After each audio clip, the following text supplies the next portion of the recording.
Good evening guys. আমি এখন রান্নাঘরে আছি আর আমি এক্সপেরিমেন্ট করতে চাই, কিছু একটা বানাতে চাই। তো বাড়িতে গুড় ছিল, যদি এটা নলেন গুড় নয়, একদম দেশি গুড়, মানে কি বলে এটাকে, ঢেলা গুড়, সাধারণ একটা গুড়, স্পেশাল গুড় নয়। তো এটাকে আমি যে জল দিয়ে কড়াইয়ে গলতে দিয়েছি, এটাকে নেড়ে চেড়ে গলিয়ে পাতলা করব। তারপর আমি বানাবো মোয়া। তো আমি কি করে মোয়া বানাবো সেই রেসিপিটা তোমাদের সাথে শেয়ার করব। দেখবে, দেখে কেমন লাগছে বলবে, ঠিক আছে? তাহলে স্টার্ট করি। এখন গুড়টা গলতে দিয়েছি, আমি গুড়টা গলতে শুরু করেছি। এটাকে নাড়তে হবে, না হলে তরলাতে কড়াইয়ের নিচে জমতে শুরু করবে, মানে পুড়ে যাবে আর কি। যতটা গুড় নিয়েছিলাম গলাতে দিয়েছিলাম কড়াইয়ে, তার বেশিরভাগটাই আমি পাতলা করে নিয়েছি, আর 1/3 আছে, সেটাকে আমি একটু ঘন করে জাল দেব। এটা একটু পাতলা হয়েছে, ঠিক আছে। এবার এটা হচ্ছে 1/3, এটাকে আমি আরেকটু জাল দিয়ে ঘন করে নিচ্ছি। এটাতে আমি অ্যাড করেছি 1 কাপ চিনি, যেটা স্কিপ করে গেছি, দেখানো হয়নি, তো আমি বলে দিলাম। এটাতে চিনি আছে 1 কাপ।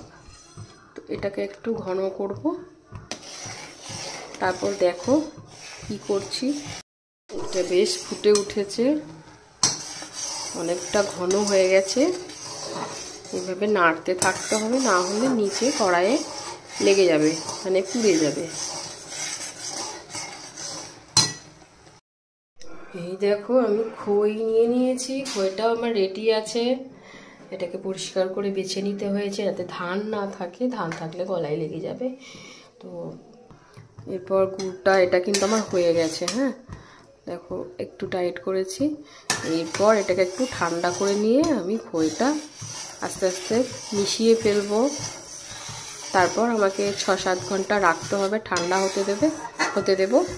তারপর যখন পাকটা বানাবো, মানে নাড়ুটা বানাবো, তখন দেখাবো। এটা কিন্তু বেশ অনেকটা ঘন হয়ে গেছে। এবার আমি অল্প অল্প করে এর মধ্যে খই ছড়াতে থাকবো আর নাড়তে থাকবো।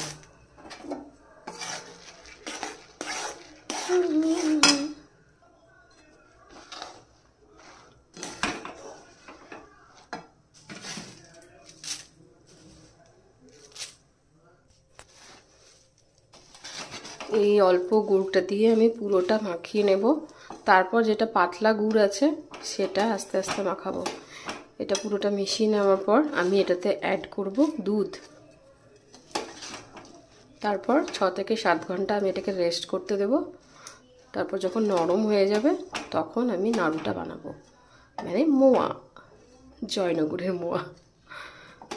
দেখি কতটা সাকসেস হয়। আমার মনে হয় খুব ভালোই হবে, কারণ এই গুড়ের পাকটা খুব সুন্দর হয়েছে, একটা চিটচিটে ব্যাপার এসেছে। তো আশা করছি ভালো হবে খেতে, যেটা করতে চাইছি সেটা হবে, পারফেক্ট হবে মনে হচ্ছে। এই যে গুড়টা আমি একদম সুন্দর মাখিয়ে নিয়েছি, বুঝতেই পারছো যে খইগুলো বেশ একটু ভিজে ভিজে হয়ে গেছে। এরপর এটা আমি রেখে দিচ্ছি 6-7 ঘন্টা।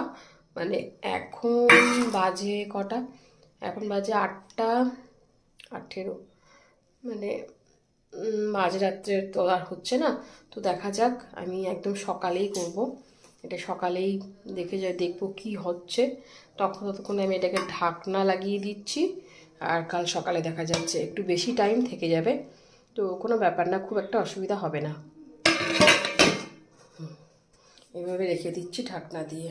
এবার আমি দুধ নিয়েছি, আর এই যে এই গুড়টাও নিয়েছি। এটা অল্প অল্প করে দুধ আর গুড়টা আস্তে আস্তে অল্প করে মেশাবো, আর এটাকে মাখাতে থাকবো।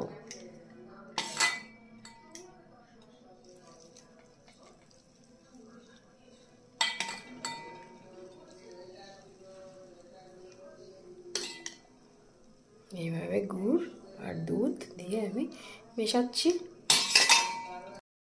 সারা রাত খইটাকে রেস্টে রাখার পর সকালে দেখছি একদম খুব সুন্দর মিশে গেছে, গুড়টা অ্যাবজর্ব করে নিয়েছে। তো এটা আমার একদম রেডি মোয়া বানানোর জন্য। এখন আমি কাজু আর কিশমিশ এর মধ্যে অ্যাড করব। কাজুটা একটু ভেঙে নিয়েছি, তো ভিডিওটা কেমন হয়েছে অবশ্যই তোমরা কিন্তু কমেন্ট করে জানাবে, আর তবেই তো আমি উৎসাহ পাবো, তাই না, পরবর্তী কোনো একটা রেসিপি তোমাদের সামনে নিয়ে আসতে। ভালো লাগবে আমার, কমেন্ট করে জানাবে। আর এটা খোয়া দরকার ছিল, আমার বাড়িতে খোয়া ছিল না, তাই আমি পাউডার দুধ ব্যবহার করেছি পাকানোর জন্য নাড়ুটা।